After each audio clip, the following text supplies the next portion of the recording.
Hello everyone, Nubkeks here. In today's video, I'm going to be talking about the support apocalypse, right? The massive sweeping nerfs to the support role in Heroes of the Storm and whether or not this means that supports are dead. So obviously there was an absolute shitstorm on Reddit. There's a shitstorm in my comments about these changes. People are very angry, people are very unhappy. So I'm going to tell you what I think about it. And I think it's important that I do because reading a lot of the comments across all the different platforms, all the different social media, it's very clear to me that people don't really understand how support actually works, and they don't really understand the effect that these buffs are going to have, or these nerfs, excuse me, are going to have. There's just an awful lot of very large misconceptions going around. So yeah, gonna hopefully put an end to some of the hysteria.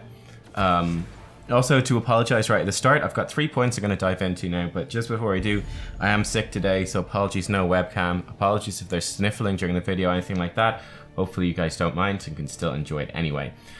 Okay, so, why are these changes actually good, and where are people going wrong in misinterpreting them? So the first major point is this idea that the support role is dead now, that supports suck, or IP supports. No one will ever play support again, it's just the worst. You don't even need a support in your team, and people that play supports are being horribly punished and all the rest. So this is wrong. So number one, support, the role of support is the strongest role in the game. It has been for the longest time, and it still will be after this patch.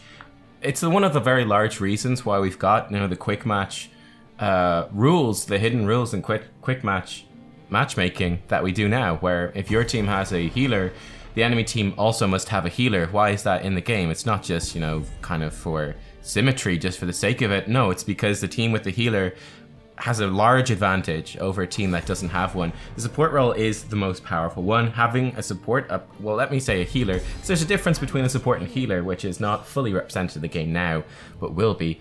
But having a healer is a huge advantage. You basically need one. It's basically not optional at all if you're looking to play the game in any way, shape or form close to the best way to play it. Just to illustrate, for example, like, I mean, if you look at Rhaegar, for example, I think he's a very clear example of that. When you look at Ancestral Healing, you know, it's a point and click ability which after a short delay, what is it at level 20? It's something like 3000 HP healed or something. It's a massive amount of HP healed. You just simply don't have the equivalent of that. Like, you don't have a damage dealer that has a point and click, you know, a couple of second delay, blam, 3000 damage done. Like entire squishy health bar gone. You know, that's just not something that happens. It's just not in the game. Let's say an enemy team, like, you know, Muradin dwarf tosses in, Kel'Thuz follows up with his burst combo, and you've got Vala like plunking away as well on like your Arthas or something like that. Rhaegar jumps in, he throws down like an earth shield onto the Arthas, he gives him a heal, throws down the healing totem maybe, cleanses him out of the stun so Arthas dodges some of those skills, and he pops the Ancestral, heals Arthas back up to full. Well, there you go, at the end of that particular fight, or that particular part of the fight, Rhaegar has used some of his abilities, and by using his abilities, he's completely, basically counteracted the abilities of Muradin, Kel'Thuz, and Vala. He's mitigated the abilities of multiple members of the enemy team at the cost of the abilities of one member of your team. That's basically how supports work, is that healing is stronger than damage, generally speaking. And that's just the way the game is balanced. They have a huge impact. They're really strong. So yes, you still want a support. You absolutely still want a support on your team. You don't want to be running a no support team. You do want one. And yeah, that's basically the way it is. They're still the strongest. I mean, like, if your team is 4 Gazlos, what's the best thing you can add on at the end? It's a support hero. It's a healer. That's just the way it is.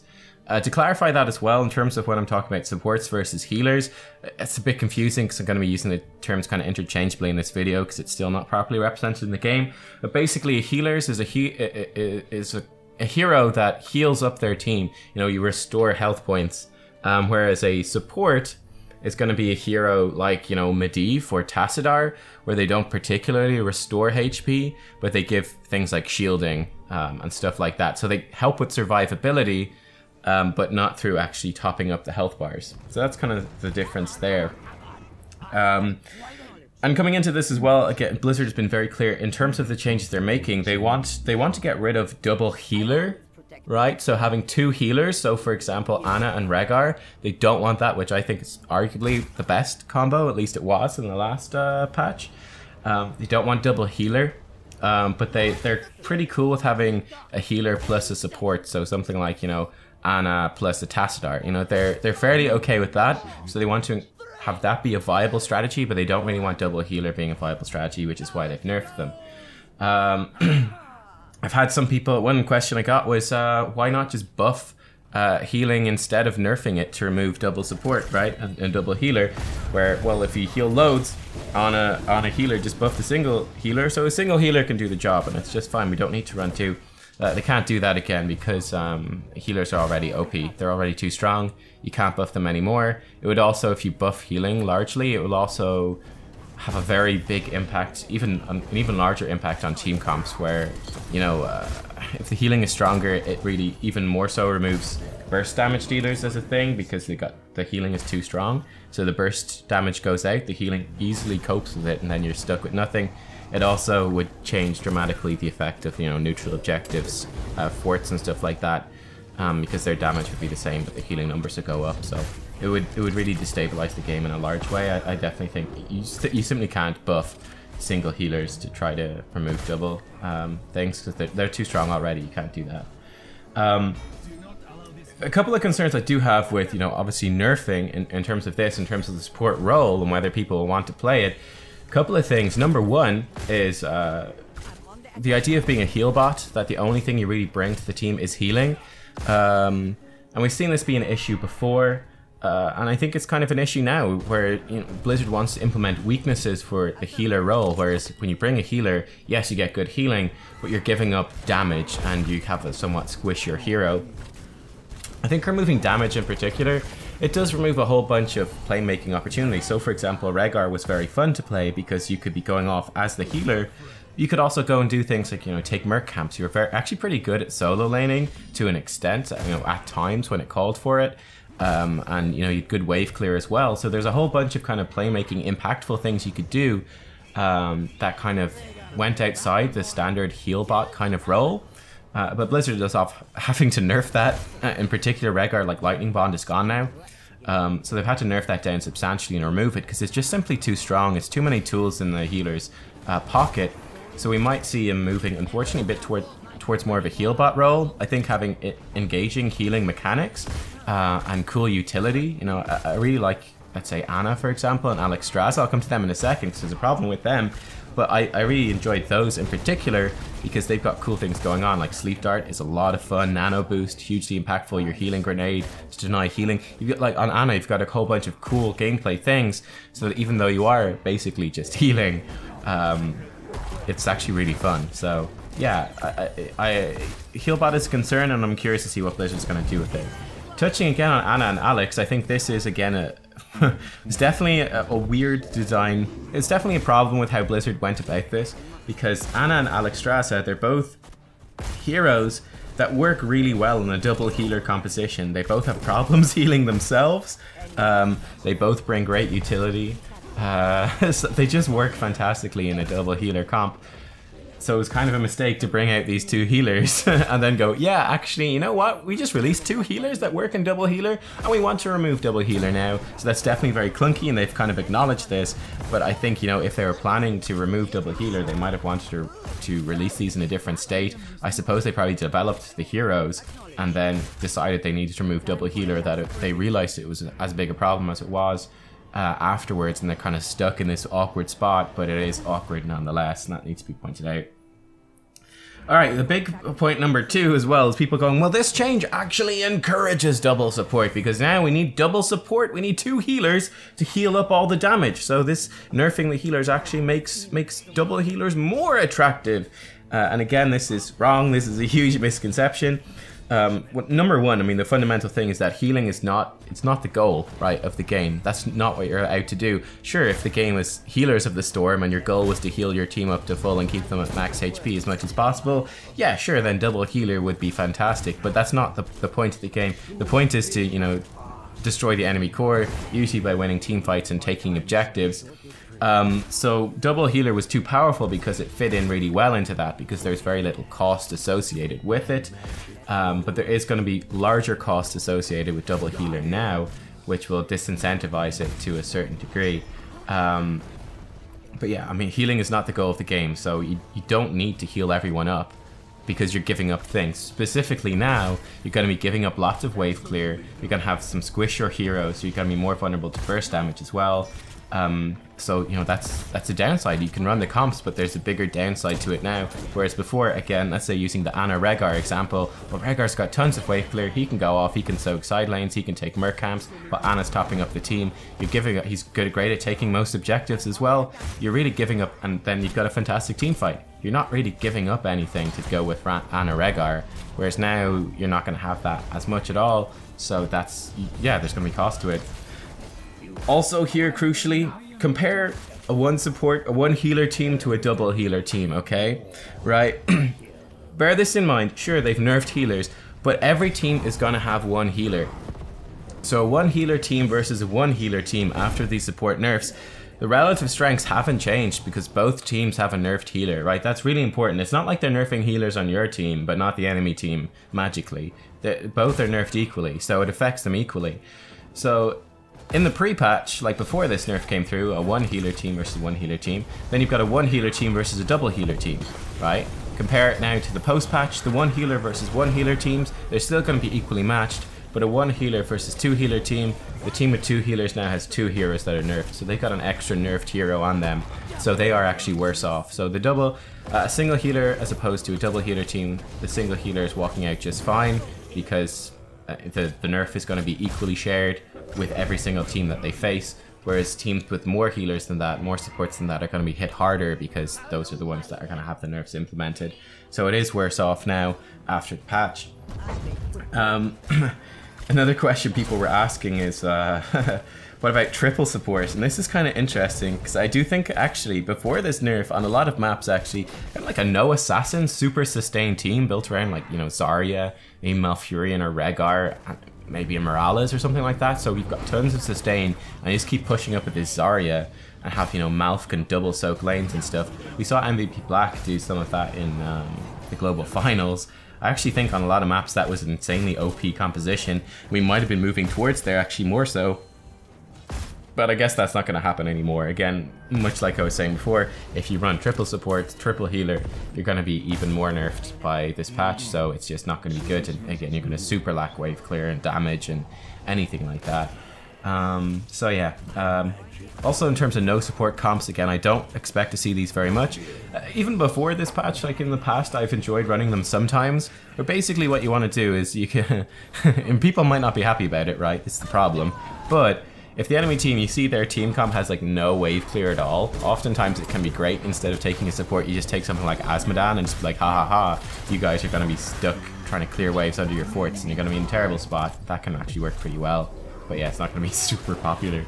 But it still work after the patch. Sometimes. It's an occasional thing, but it can work.